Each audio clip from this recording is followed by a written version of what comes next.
पशुओं को काट कर खाने वालों के हृदय में प्रेम का प्रकाश होगा क्या? क्या समझते हैं आप? इसलिए पश्चिम के भी जो समझदार लोग थे वो मांसाहारी नहीं थे। बर्नार्ड शाह नाम के एक दार्शनिक हुए हैं विक्टोरिया के जमाने में इंग्लैंड में, वो शुद्ध शाकाहारी थे। जब उनसे लोगों ने प्रश्न किया कि शाह आप मांस क्यों नहीं खाते, तो उन्होंने उत्तर दिया कि मेरा मेरा मेरा पेट है, कब्रिस्तान नहीं जहां मैं सड़ा हुआ मुर्दा दफनाऊं। मांस जो खाते हैं वो क्या है? मुर्दा ही तो दफनाते हैं अंदर। मुर्दा वो मनुष्य नहीं मुर्दा है, पशु मुर्दा है।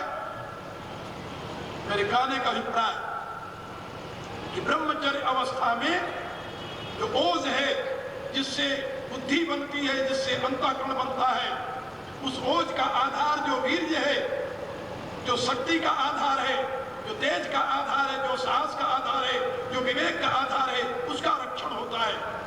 वो ब्रह्मचर्य अवस्था है, पहली अवस्था। और उस अवस्था में वह व्यक्ति अपने में योग्यता और सामर्थ्य का सृजन कर रहा है। वह अवस्था अय्याश की अवस्था नहीं है, भोग विलास की अवस्था नहीं है, ऐश करने की अवस्था नहीं है। वह संयम की अवस्था है जिसमें शक्ति और योग्यता का व्यक्ति संपादन करता है। वो ब्रह्मचर्य अवस्था है। फिर उसके बाद ही उसके लिए गृहस्थ की व्यवस्था की गई है। गृहस्थ आश्रम में प्रवेश करो, क्योंकि शक्ति और योग्यता का संचय किया है। अब उसके प्रयोग की पूरी सुविधा मिलनी चाहिए तुम्हें। तो सुविधा मिलनी चाहिए। संतानोत्पत्ति के रूप में तुम अपनी शक्ति का प्रयोग कर सकते हो और उत्तम से उत्तम अनुसंधान करके प्रकृति के वैभव को प्राप्त करने के लिए अपनी योग्यता और सामर्थ्य का प्रयोग कर सकते हो। झूठ है इसके लिए, लेकिन वहां भी संयमित जीवन जीने की सीख है। तो संयमित जीवन कैसा हो? जब तुम गृहस्थ आश्रम में जाओ तो उसके लिए शास्त्र कहता है कि गृहस्थ आश्रम ही धन्य है, क्योंकि आगे वानप्रस्थ और संन्यास दो आश्रम जो है उनका भी भार वहन करने वाला एक गृहस्थ है। उन दोनों आश्रमों का भार कौन वहन करता है? गृहस्थ वहन करता है। और गृहस्थ के ऊपर एक बड़ी जिम्मेदारी आ जाती है। क्या जिम्मेदारी आती है? जिम्मेदारी आती है कि समाज में किस प्रकार के व्यक्तित्व के सृजन का कार्य करना है। ये बहुत बड़ी बात है, इसको समझो आप लोग। समाज में, अपने देश में आप किस प्रकार के व्यक्तित्व का निर्माण करना चाहते हैं, ये सबसे पहले ब्रह्मचर्य अवस्था से जो गृहस्थ में जाए उसको समझ लेना चाहिए, क्योंकि उसके द्वारा उत्पन्न की हुई संतानें जो है वही समाज का भविष्य बनेगी, वही आगे राष्ट्र का भविष्य बनेगी, वही हमारे संस्कृति सभ्यता का आधार बनेगी। तो किस प्रकार के संतान की उत्पत्ति के लिए तुम प्रयत्न कर रहे हो? यदि तुम्हारा संयमित जीवन है, एक पति निष्ठा नारी है, एक पत्नी निष्ठा पुरुष है, तो दिव्य आत्माओं को जन्म देगी वो। और क्या आप समझते हैं कि स्वैरी पुरुष और स्वैरिणी स्त्रियां महात्माओं को जन्म देती है? क्या रहा है आपको? दिव्य आत्माएं आएंगे उनके माध्यम से? असंभव नहीं। उत्तम पुत्र को प्राप्त करने के लिए तप करना पड़ता है। उत्तम संतानों को प्राप्त करने के लिए तप करना पड़ता है। हम जिस देश में रहते हैं वहां की माताओं के लिए आदर्श है सीता, सावित्री, अनुसुईया, मंदारसा, अरुंधति आदि। और ये सारी पुत्रियां इसके यहाँ पैदा हुई है जिसने तप किया है। सावित्री ने जन्म लिया अपने पिता के तप के परिणाम स्वरूप। सीता जन्म लेती है जिसका बाप विदेह होता है, सामान्य नहीं होता हो। इसी रूप से पुत्रों को जन्म देने वाले माता पिता में कोई सामान्य नहीं है। महान तपस्या करने के पश्चात तब मनु शत्रुपा दशरथ कौशल्या के रूप में राम रूपी पुत्र प्राप्त करते हैं। सुतपा और उसकी पत्नी, अब उसका पति जब तप करते हैं तब वो देवकी और वसुदेव के रूप में कृष्ण ऐसे पुत्र को प्राप्त करते हैं। मेरे कहने का अभिप्राय, उत्तम संतानों को प्राप्त करने के लिए माता पिता को तप करना पड़ता है, संयमित बनना पड़ता है। उत्तम संतान प्राप्त करने के लिए शुद्ध आहार विहार का ग्रहण करना होता है, क्योंकि उसी रास्ते से आत्माएं शरीर में प्रवेश करती है, आहार विहार के रास्ते से। इसलिए गृहस्थ के ऊपर बहुत बड़ा दायित्व है। एक ये दायित्व है कि वह किस प्रकार की संतति को उत्पन्न करे समाज के लिए। एक बहुत बड़ा दायित्व है कि उसकी शिक्षा के लिए कैसी व्यवस्था करे, कैसी व्यवस्था करे। आप जरा सोचिए, शिक्षा मनुष्य के सृजन का मूल आधार है। मनुष्य में मनुष्यता का सृजन शिक्षा द्वारा होता है। लेकिन यदि माता पिता गफलत में है, आजकल की तरह अपने बच्चों को अधिक से अधिक धन लगा करके उन स्कूलों में पढ़ाने के लिए लालायित रहते हैं जिनको कॉन्वेंट कहते हैं, जो अंग्रेजी संस्कार, पश्चिमी सभ्यता के संस्कारों से उनके संतानों को भर देता है, जिसके जीवन में वह सात्विकता के लिए स्थान ही नहीं रह जाता। क्या बताऊं आपको, आप लोग सारी बातें जानते हैं। इसलिए संतानों को कैसी शिक्षा देनी चाहिए, कैसी संतान होनी चाहिए, फिर उनको कैसी शिक्षा देनी चाहिए, ये दोनों दायित्व गृहस्थ के ऊपर है। और इतना ही नहीं, आगे वानप्रस्थी और सन्यासी जो है वो भी तो गृहस्थ के ऊपर ही रहते हैं। क्योंकि एक सज्जन मेरे से कहने लगे अभी हरिद्वार के कुंभ में कि ये जो महात्मा लोग पैदा होते हैं इनमें बड़े दुर्वचन बढ़ते जा रहे हैं, आप लोग साधु समाज के द्वारा इनका क्या कर रहे हैं। मैंने उससे पूछा, आपका ये महात्मा किसी महात्मा के यहाँ पैदा हुए हैं क्या? क्या रहा है तुम्हारी? ये महात्मा जो है किसी महात्मा के यहाँ पैदा हुए हैं? नहीं, किसी गृहस्थ के यहाँ पैदा हुए हैं, वहां संस्कार लेकर के आए हैं। जो संस्कार लेकर के आए हैं वो तो आप जानते हो, तुलसीदास जी ने घोषणा की है, मिटाई न मलिन स्वभाव अभंगु। महात्मा क्या करेंगे? महात्मा समझा सकते हैं, सद्विचार दे सकते हैं, उनको सही दिशा प्रदान कर सकते हैं, लेकिन जो घर से वो संस्कार लेकर के आए उन संस्कारों के लिए महात्मा क्या करेंगे और उनके द्वारा क्या किया जा सकता है? महात्मा जो महात्मा बनता है वो भी तो किसी माता पिता से ही पैदा होता है ना। भगवान को भी अवतार लेना होता है तो किसी गृहस्थ के यहाँ लेते हैं। याद रखना, किसी सन्यासी के यहाँ आज दिन तक किसी भगवान ने अवतार नहीं लिया है। लिया है क्या? किसी महापुरुष ने किसी सन्यासी के यहाँ जन्म लिया है? नहीं, किसी माँ बाप से पैदा हुए हैं, किसी गृहस्थ के यहाँ पढ़े हैं और गृहस्थ माता पिता के द्वारा ही शिक्षित हुए हैं। वो तो महापुरुष बन जाए, चाहे महात्मा बन जाए, चाहे सन्यासी बन जाए, चाहे राजनेता बन जाए, चाहे धर्म नेता बन जाए, चाहे जो कुछ बन जाए, इन सबको बनाने का जो श्रेय है वो गृहस्थ को है। इसलिए उसके ऊपर बहुत बड़ा दायित्व है। तो नीतिकार कहता है कि सर्वप्रथम सानंदम सदनम, गृहस्थ आश्रम का घर कैसा होना चाहिए? क्या सानंदम सदनम, घर के अंदर प्रवेश करो और प्रवेश करते यदि अंडे भुनने की बदबू आई, मांस भुनने की बदबू आई, कहीं शराब की बोतल की बदबू आई, नाक सड़ गया तुम्हारा, भला आदमी उस घर में प्रवेश नहीं कर सकता, फिर उस घर में कौन निवास करेगा? देवता या निशाचर? क्या कहा गया? इसलिए सानंदम सदनम, घर का वातावरण पवित्र हो, जिस घर में नित्य प्रति हवन होता है, यहाँ पर अगर धूप बत्ती जलाई जाती है, अगरबत्ती जलाई जाती है, सुंदर वातावरण पवित्र रखा जाता है, यहाँ पर शुद्ध घी के द्वारा भोजन बनता है और घी की सुगंध आ रही भोजन में, आप जरा सोचिए वहां देवता लोग निवास करेंगे। तो सानंदम सदनम, धारा बुहारा शुद्ध, चारों तरफ सफाई, ये नहीं कहीं गंदगी पड़ी हो, कहीं पानी लुढ़का पड़ा हुआ हो, कहीं कूड़ा पड़ा हो घर में, नहीं। सानंदम सदनम, और सुतश्च सुधेय, संतान जो हो वो समझदार हो, योग्य हो, जिसको सही शिक्षा दी जाए, माता पिता के प्रति आस्था रखने वाला हो, धर्म के प्रति आस्था रखने वाला हो, ऐसी संतान हो। सानंदम सदनम सुतश्च सुधेय, और कांता न दुर्भाग्य, और पत्नी जो हो वो मधुर वाणी बोलने वाली हो। कोई आदमी बाहर से आया आवाज लगाई, देवी ने अंदर से ऐसे कड़ाके से उत्तर दिया जैसे बादल फटा हो। बड़ा सोचो, वो दूसरा सुनने वाला क्या सोचेगा? वो तो यही कहेगा कि हे देवी क्षमा करो, हम जा रहे हैं।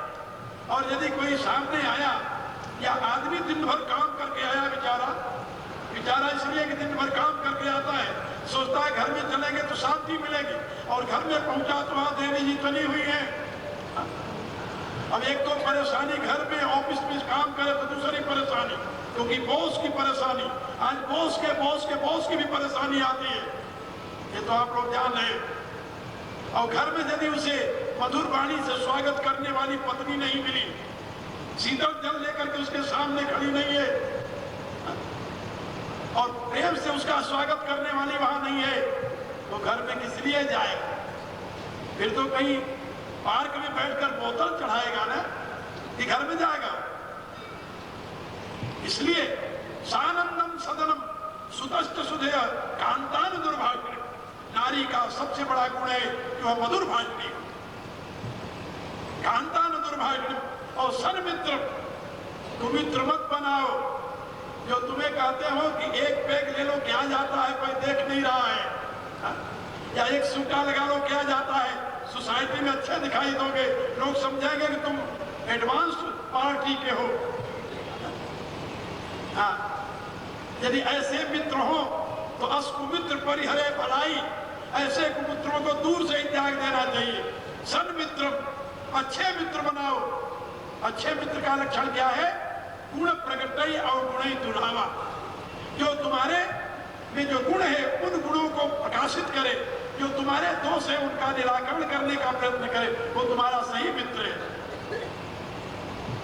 नहीं तो एक कवि हुए हैं भारत में, गिरधर, उन्होंने एक कुंडलिया लिखी, साईं या संसार में मतलब के सब यार, मतलब का व्यवहार, पैसा जाके पास है सबता को यार, है सबता को यार, यार संग ही संग डोले, और पैसा रहे न पास, यार मुक्ते नहीं बोले।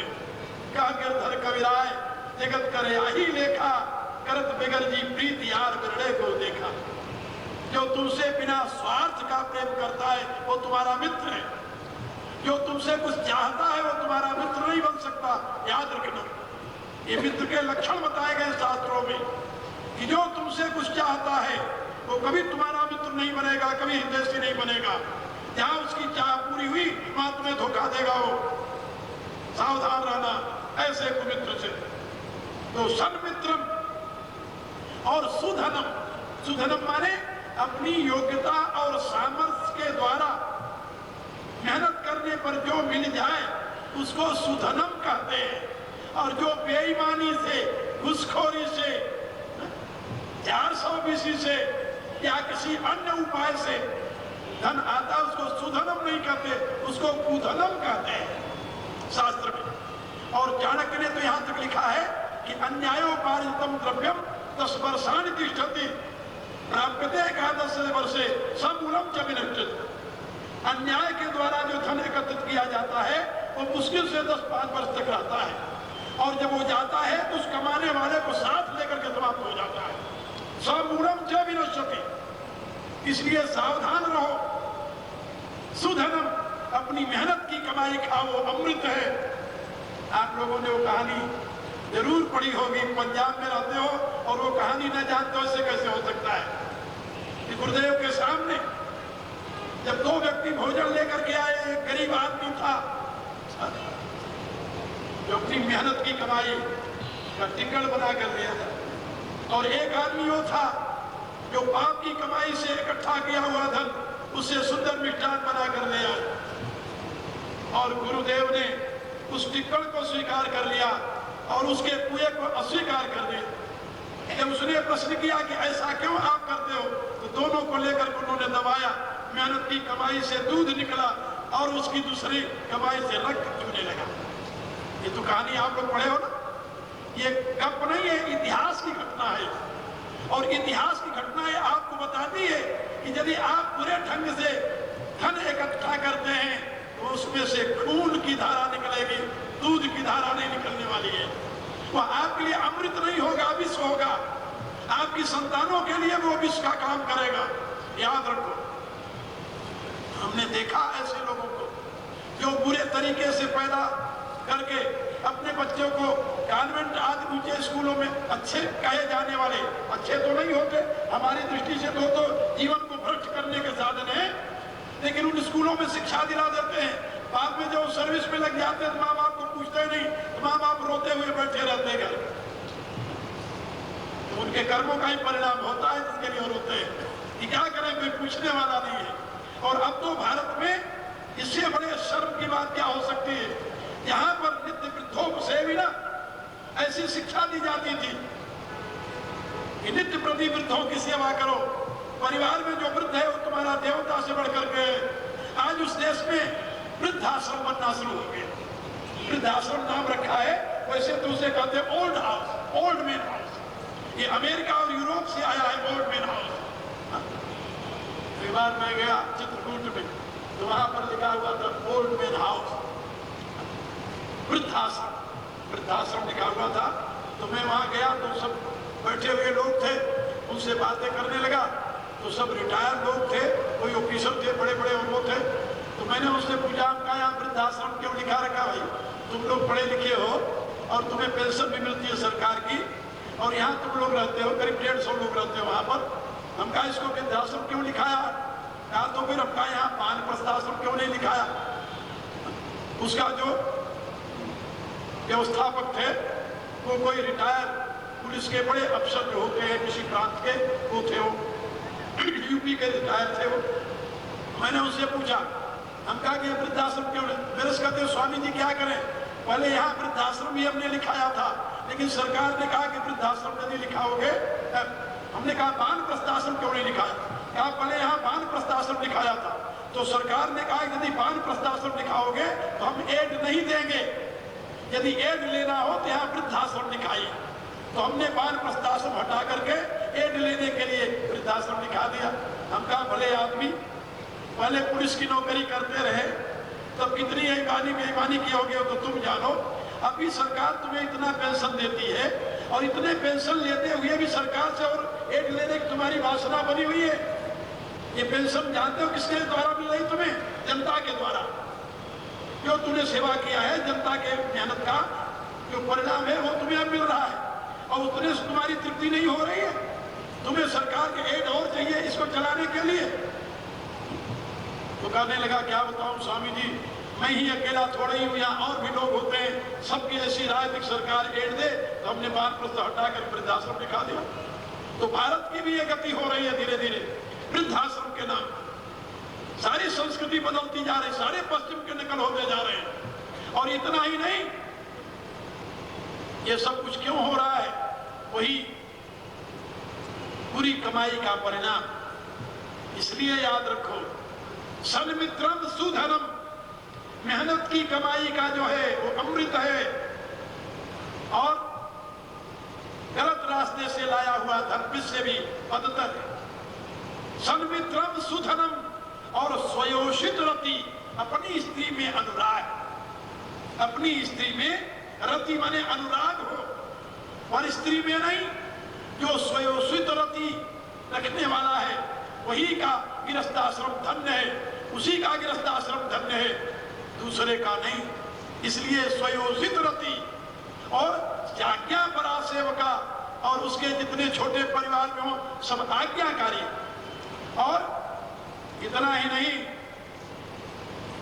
आतिथ्यम शिव पूजनम प्रतिदिनम, कोई अतिथि आ जाए उसकी सेवा हो घर में, भगवान शंकर की नित्य प्रति आराधना होती रहे घर में, किसी भी रूप में भगवान की आराधना होती रहे। आतिथ्यम शिव पूजनम प्रतिदिनम, और मिष्टान्न पानम गृहे, और घर में नित्य प्रति भोजन के साथ उस मिष्टान्न खाए। ये मांस मदिरा और गंदी वस्तुओं के खाने की बजाय जिससे बुद्धि पतित होती है, उत्तम पदार्थों का सेवन करे। मिष्टान्नम, इसके साथ साथ साधु संगम उपासती सततम, और सदैव सत्पुरुषों का संग किया करो। दूषित पुरुषों का संग करोगे तो कुसंस्कार आएंगे, सत्संग में जाकर बैठोगे विद्वानों की बात सुनोगे, महात्माओं की बात सुनोगे तो अच्छे विचार बनेंगे। साधु संगम उपासती तो सततम, इसलिए यहाँ सततम लगाया है, जो सदैव सततम निरंतरम साधु संगम उपासी, तो धन्य हो गृहस्थ आश्रम। ऐसा जो गृहस्थ आश्रम है वो धन्य है।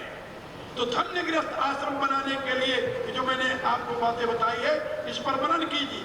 और इसी का उपदेश आर्य संस्कृति है, वैदिक संस्कृति है, भारतीय संस्कृति है, इसका उपदेश विभीषण जी उनको दे रहे हैं जो राक्षसी आसुरी संस्कृति में पले हुए हैं। तो भाई विभीषण भी तो उसी में पला था, तो विभीषण को यह ज्ञान कहां से आ गया? एक बात याद रखो, यहां एक बात बहुत महत्व की मैं आपको बताने जा रहा हूं। विश्रवास ऋषि के वैसे शास्त्र इतिहास में हमारे 3 पत्नियां थी। वो ऐसी पत्नियां नहीं थी, उन दिनों की प्रचलन यानी दिशा अलग थी, व्यवस्था अलग थी, और उत्तम संतान प्राप्ति के लिए ऋषियों के पास लोग अपनी पुत्रियों को भेजते थे और उनसे वो संतान ग्रहण करती थी। इसी प्रकार से पहली स्त्री से उनको कुबेर नाम का पुत्र प्राप्त हुआ, जो यक्षपति बना। आप लोग जो कहते हैं कुबेर का धन है, वो कुबेर रावण का बड़ा भाई था। वो स्त्री जो थी एक ऋषि कन्या थी, और दूसरी स्त्री जो थी, एक बार सुमाली नाम का दैत्य विचरण कर रहा था, उसने कुबेर को देखा। कुबेर को देख करके उसको चाह हुआ कि मेरे पुत्री को भी ऐसे पुत्र उत्पन्न हो जाए तो मैं धन्य हो जाऊंगा। उसने पता किया कि ये किसका पुत्र है, बताया विश्रवा का। वो अपनी लड़की को विश्रवा ऋषि के पास भेज दिया कि तुम जाओ ऋषि से संतान की याचना करो। वो कैकसी चली आई विश्रवा ऋषि के पास, उसने संतान की याचना की। और उन दिनों ये कानून था, एक नियम था कि यदि कोई स्त्री संतान की याचना करती है तो उसको ऋषि अस्वीकार नहीं कर सकते थे। एक सिद्धांत उन दिनों नियम था ऐसा। कई नियम थे, वैदिक काल में अब बदल गए। परिणाम यह हुआ, उस विदेशी महिला से 3 संतानें हुई, 2 लड़का और 1 लड़की। एक लड़का जिसका नाम था रावण, बड़ा लड़का, दूसरा लड़का जिसका नाम था कुंभकर्ण, और तीसरी लड़की थी जिसका नाम था सुपर्णखा। उस महिला का नाम था कैकसी, वो सुमाली की पुत्री थी।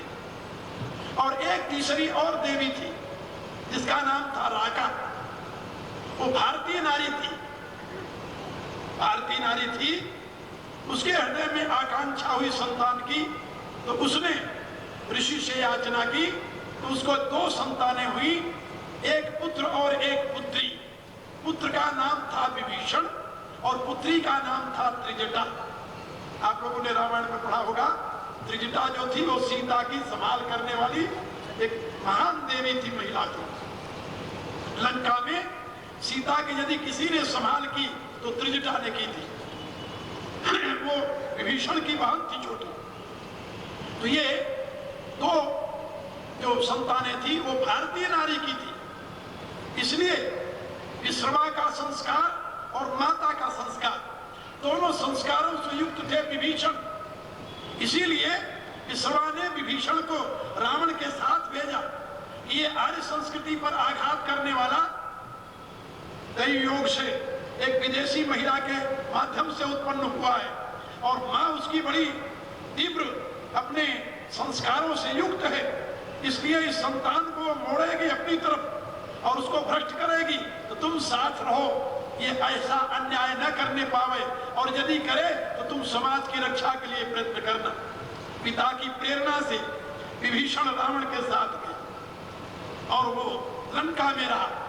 छोटा भाई होने के नाते रावण भी उसको प्यार करता था, स्नेह देता था, लेकिन मां की कुत्सित संस्कारों से युक्त होकर के रावण आसुरी संस्कारों से संबंधित हो गया। आप लोग जानते हो एक विदेशी महिला जो विश्रवा ऐसे ऋषि की पत्नी बनी, जो ऐसे ऋषि से संतान उत्पन्न किया, रावण जो बाल्यकाल में महान धर्मात्मा, महान आस्तिक, भगवान शंकर का भक्त और वेदज्ञ और विद्वान बना, लेकिन मां के कुसंस्कारों ने उसे राक्षस बना दिया, क्योंकि वो विदेशी महिला थी, उसके संस्कार विदेशी थे। ये भूल जाओ कि विदेशी महिला यदि किसी भारतीय पुरुष से संबंध कर लेगी तो वो भारत की हो जाएगी या भारतीय संस्कार उसमें आ जाएंगे। लेकिन दुर्भाग्य है इस देश का, वर्तमान में आप लोग देख रहे हो, लोग यही चाहते हैं कि भारत में तो कोई भारत को संभालने योग्य है नहीं, अब एक विदेशी महिला है, वो यदि भारत को संभाल ले तो भारत का उत्थान हो जाएगा।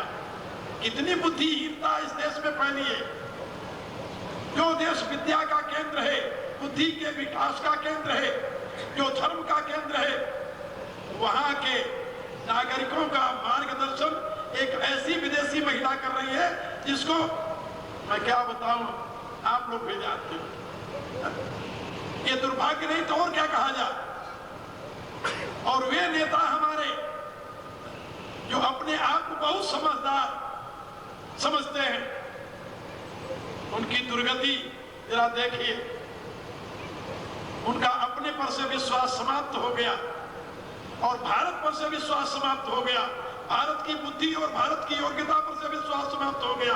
अब उनकी आशा है कि ये जो इटली से आई हुई योग्यता और सामर्थ्य है वो हमारा उद्धार कर देगी। इससे और पतित क्या हो सकता है, पतन क्या हो सकता है इस समाज का, जरा सोचिए आप। खैर, मैं आपको बता रहा था कि विभीषण एक भारतीय नारी की संतान है, इसलिए उसमें भारतीय संस्कार है। वो आर्य संस्कृति का पुजारी है। वो लंका में रहता हुआ भी आर्य संस्कृति को लेकर बैठा हुआ है, अकेला। लेकिन एक विदेशी महिला की संतान होने के नाते उसी के पिता के द्वारा उत्पन्न हुआ उसका बड़ा भाई रावण राक्षसी आसुरी संस्कृति का प्रतिनिधि बना हुआ है। और विभीषण निर्भय होकर के उस आसुर समाज में भी अपने सिद्धांतों की घोषणा करता हुआ उनको समझाने का प्रयत्न कर रहा है, हाथ जोड़ करके, शक्ति के द्वारा नहीं, प्रेम के द्वारा, भक्ति के द्वारा उसे याचना कर रहा है। जो कृपालु पूछो वही बाता, मति अनुरूप कहूं हित ताता, जो आपन चाहे कल्याणा, सुजस सुमति शुभ गति सुख नाना। ये भारतीय सिद्धांत है, भारतीय संस्कार है। सो पर नारी लीलार गुसाई, तजई चौथ के चंद किनाई। यहाँ पर काम से बचने की बात कही उसने, संयमित जीवन जीने की बात कही। आगे फिर वो कहता है, 14 भुवन एक पति होई, भूत द्रोह तिष्ठई नहीं सोई। चाहे 14 भुवनों का एक कोई स्वामी क्यों न बन जाए, लेकिन जिसके हृदय में क्रोध है, जो प्राणियों से द्वेष करता है, वो जीवित नहीं रह सकता, नहीं रह सकता। जो काम के बाद क्रोध का स्थान है, काम क्रोध लोभ ये क्रम है। तस्माद तत्रेम त्यजेत भगवान ने कहा है। तो काम के पश्चात वो क्रोध की चर्चा कर रहा है कि 14 भुवन एक पति होई, भूत द्रोह तिष्ठई नहीं सोई। और क्रोध के पश्चात लोभ की चर्चा कर रहा है कि गुण सागर नागर नर जेऊ, अल्प लोभ बल कही। जो गुणों का समुद्र हो, गुण नागर, गुण सागर, नागर नर जो बहुत चतुर हो, वो यदि थोड़ा सा भी लोभ करे तो उसको कोई अच्छा नहीं कहेगा। यानी कामी को, क्रोधी को, लोभी को ये समाज आदर नहीं देता। और हे नाथ, आप इन तीनों रोगों से ग्रस्त हैं, आपकी पूरी मंडली ये तीनों रोगों से ग्रस्त है, विभीषण कह रहा है। आप देखिए उसका साफ रावण के दरबार में, यहाँ राक्षसों का ही समूह बैठा हुआ है, क्योंकि कैकसी बड़ी निपुण थी, बड़ी निपुण थी। उसने अपने संपूर्ण संतानों की उत्पत्ति असुर जाति के साथ संयोग करके करा। उसके पुत्र और पुत्रियां जितनी थी सबका संबंध उसने असुर जाति से किया और वहां पर आर्य संस्कारों का केवल एक व्यक्ति रहा।